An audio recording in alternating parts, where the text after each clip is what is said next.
ازيكم يا شباب، عاملين ايه؟ في الفيديو بتاع النهارده هنتكلم عن واحد من اجمل اعمال الجيل الذهبي لقناة سبيستون، واللي بالنسبه لي الكرتون ده بيمثل كمية نوستالجيا جبارة، وما اعتقدش ان حد هيعرفه غير الناس القديمة في سبيستون. فلو فاكره يا اهلا بيك، ولو جديد او نسيته فتعال عشان افكرك بيه.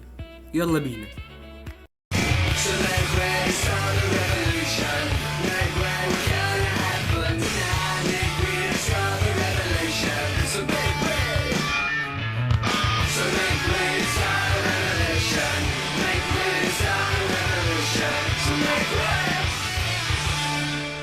أراجاي هو مسلسل كرتون فرنسي، واسمه باللغة الفرنسية أراجاي لي بروفيتي. لو الاسم طلع غلط فوتلي، احنا كده كده مش فرنساوي.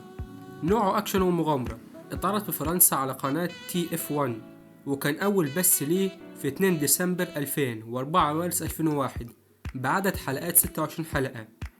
وبعد كده نزل في الوطن العربي من بوابة مركز الزهرة، واتعرض على قناة سبيستون من توزيع يانج فيوتشر انترنمنت بعدد حلقات 26 حلقة، نفس عدد الحلقات الأصلي للمسلسل. بتبدأ القصة في السنتين 1250 و 2075، اللي بتسافر فيه ملكة شريرة اسمها أوليس عبر الزمن عشان تسرق واحدة من الأميرات الجميلة، حاجة كده زي سنو وايت، وفعلا بتاخد جمالها وتسممها وتسيبها في نوم عميق. فبيضطر حبيبها أراجاي يسافر بالزمن علشان ينقذها، وياخد معاه في المهمة دي المحقق أوسكار، اللي قرر يساعده في معركته ضد الملكة. وعلشان أراجاي يهزم الملكة وينقذ حبيبته لازم يديها ترياق فيه 13 عنصر، كل عنصر فريد من نوعه وفي مكان بعيد عن التاني وصعب على أي حد يوصله. ومن هنا تبدأ أحداث المسلسل، وتبدأ المغامرات والتحديات عشان الأميرة النائمة. ونيجي بقى نسخة سبيستون علشان فيها كلام كتير، واللي بيبين ليك مدى احترافية وإبداع شغل مركز الزهرة في المسلسلات اللي بيجيبها، سواء في الدبلجة اللي مظبوطة بالشعراية أو كلمات وتلحين شعارات البداية. السبيستون ما هي إلا عبارة عن مكتبة موسيقية على أعلى طراز، وإن شاء الله هبقى أعمل لها فيديو مفصل أكتر من كده.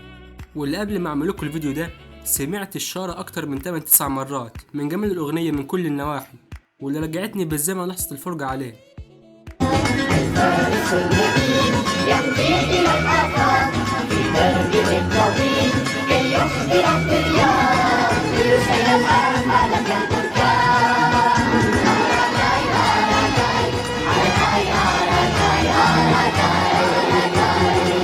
والشارة كانت واحدة من أهم الأسباب اللي خلتني أتابع المسلسل ده، وطبعا ده العادي على أسلوب وطريقة سبيستون في الوقت ده.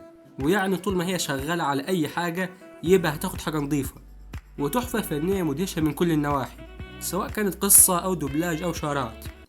وكمان مؤدين أصوات الشخصيات في النسخة العربية قمة في الإبداع والإتقان، ومنهم عادل أبو حسون في دور أراجاي، أسيما يوسف في دور أمبيلا حبيبة أراجاي، أيمن السالك في دور أوسكار، إنجي يوسف في دور الملكة الشريرة. ويعني دي كانت كل أو أغلب المعلومات اللي عرفت أجيبها عن الكرتون، نظرا إنه قديم ومفيش موقع بيتكلم عنه غير كلمتين بس وشكرا. فممكن تعتبروا إن دي نهاية الفيديو، وبكده نكون خلصنا رحلة الفارس النبيل من تحليل الشخصيات لدراسة العوالم بتاعت الكرتون. وأنا عارف إنه ممكن يكون فيديو قصير شوية، بس معلش عدوها لك، جاية كتير. ولو عجبكم الفيديو ما تنسوش تعملوا لايك وتشتركوا في القناة. وبس كده، كان معكم أحمد، أشوفكم في فيديو جديد. سلام.